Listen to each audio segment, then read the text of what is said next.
Hey, salut Tsumi, j'espère que vous allez bien, moi c'est extrêmement bien, ça super. Aujourd'hui, nouvelle petite vidéo pour vous parler du top 7 des plus puissants éléments de fort et des trois calamités. Alors qu'est-ce que ça veut dire ce top 7? Eh bien tout simplement, j'ai rassemblé les trois calamités de la Dame Écarlate et les quatre éléments de fort de Drakenjo. J'ai tout assemblé et j'en ai fait un top 7. Donc dans ce top, vous allez voir les trois calamités de la Dame Écarlate, ainsi que les quatre éléments de force de Drakenjo. Voilà, tout simplement. Donc il y aura un mélange de tout ça, et vous allez voir qui est le plus puissant des éléments de force mélangés aux trois calamités. Donc voilà, let's go, c'est parti. Ouais, c'est parti. En septième position, Gareth. Alors, on va parler de Gareth. Gareth, on le découvre très tôt dans le manga.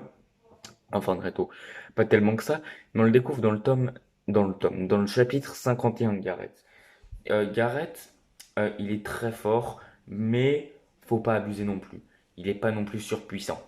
Il a juste un fouet permettant de paralyser tout le monde et qui suit sa cible. En gros, c'est ça.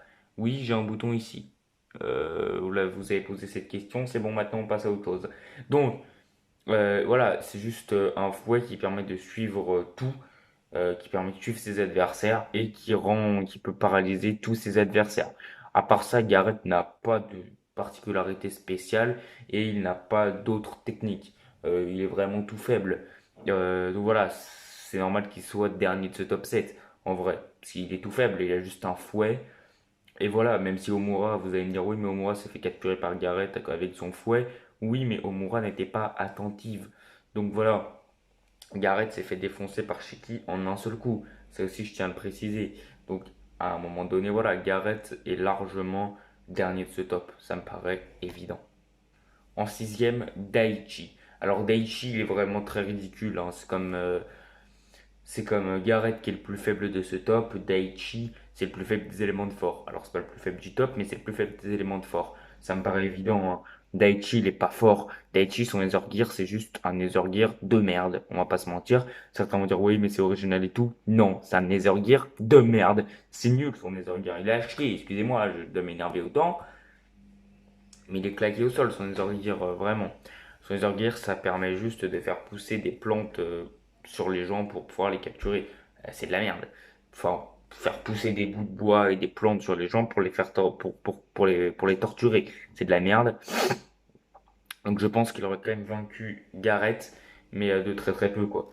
Il mérite pas d'être plus haut dans le top. Daichi, il est vraiment tout faible. Et son Nether Gear est merdique. Donc voilà, en sixième position, Daichi, la grosse merde. On peut l'appeler comme ça. En cinquième position, pardon, Nino. Alors Nino déjà, on est déjà dans un, il est déjà beaucoup plus puissant.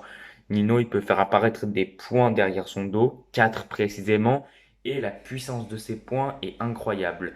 Ah ouais, la puissance de ses points est surpuissante, on va pas se mentir. Et oui. Donc oui, je disais, il est dit dans le chapitre 64 que Rebecca dit dans le chapitre 64 que un seul coup de poing de Nino peut tuer un homme sur le coup. Hein, Rebecca le dit elle-même dans le chapitre 64, elle dit je me prends un seul coup de poing et je suis morte. Donc voilà, elle le dit elle-même et c'est incroyable. Donc voilà, Nino mérite largement sa cinquième position parce que voilà, Nino est d'une puissance extrême, bien qu'il s'est fait battre par Rebecca au final. Voilà. Et je pense que Nino peut largement vaincre Gareth ou Daichi. Donc oui, Nino éclate largement Gareth ou Daichi. Voilà.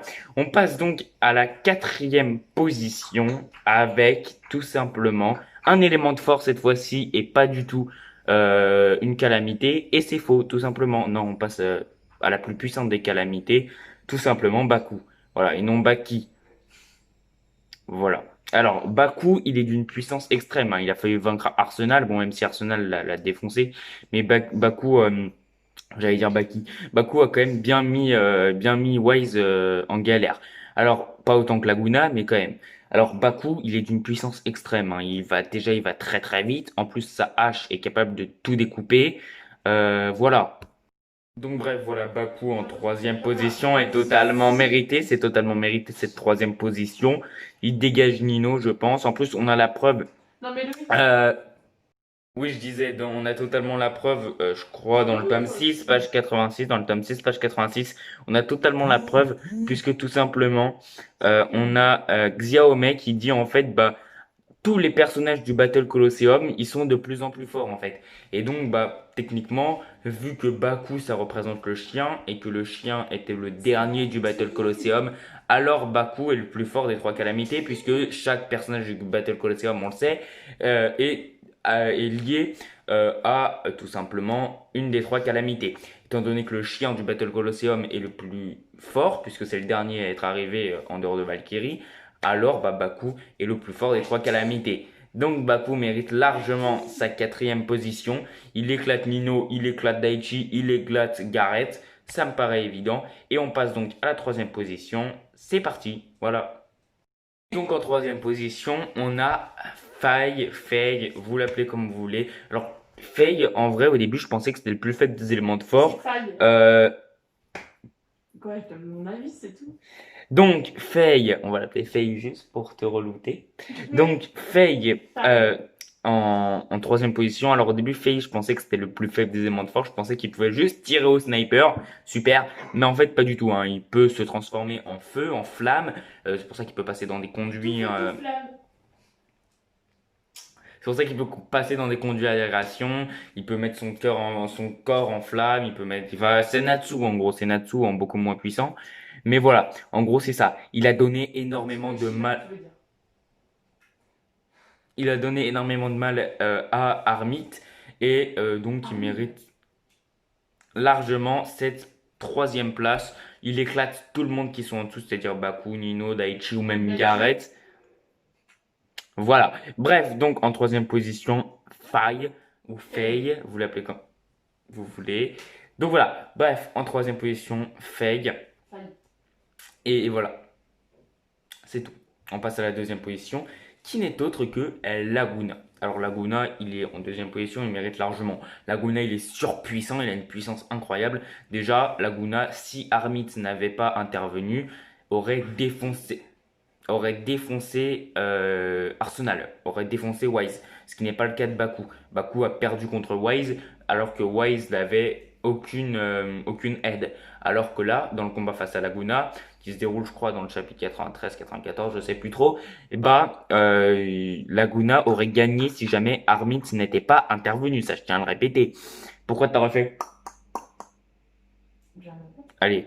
Donc, si Armin n'était pas intervenu, je vous rappelle que Laguna aurait vaincu Wise, ce qui n'a pas été le cas de Baku, encore une fois, je le répète.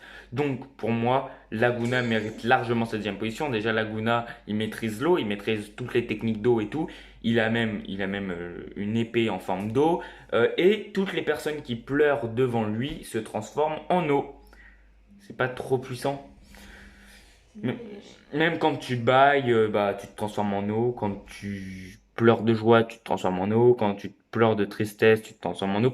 À partir du moment où tu pleures, tu te transformes en eau. Non mais, je parle de Laguna, tu connais même pas. Bref, donc Laguna, deuxième position, ça me paraît évident. Voilà. En plus, il a fallu battre Wise si jamais Armin n'était pas intervenu. Et arrêtez de m'envoyer des messages pendant que je fais une vidéo. Merde. Et donc, en première position, vous l'aurez deviné, c'est Sylph ou Clean.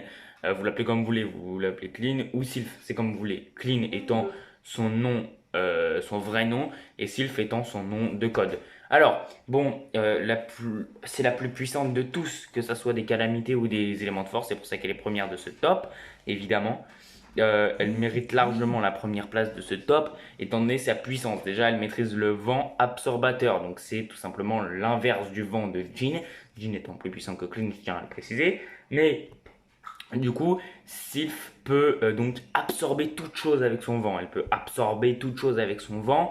Et elle est d'une puissance extrême. Elle peut faire envoler des trucs pour les envoyer. Elle est très très forte, Clean. Elle a tenu tête à Omura. Elle est quasiment de même force que Omura. Elle est un peu moins puissante que Omura, mais quasiment de même force. Donc elle mérite largement sa première place dans ce top des plus puissants des calamités, des plus puissantes calamités et éléments de fort.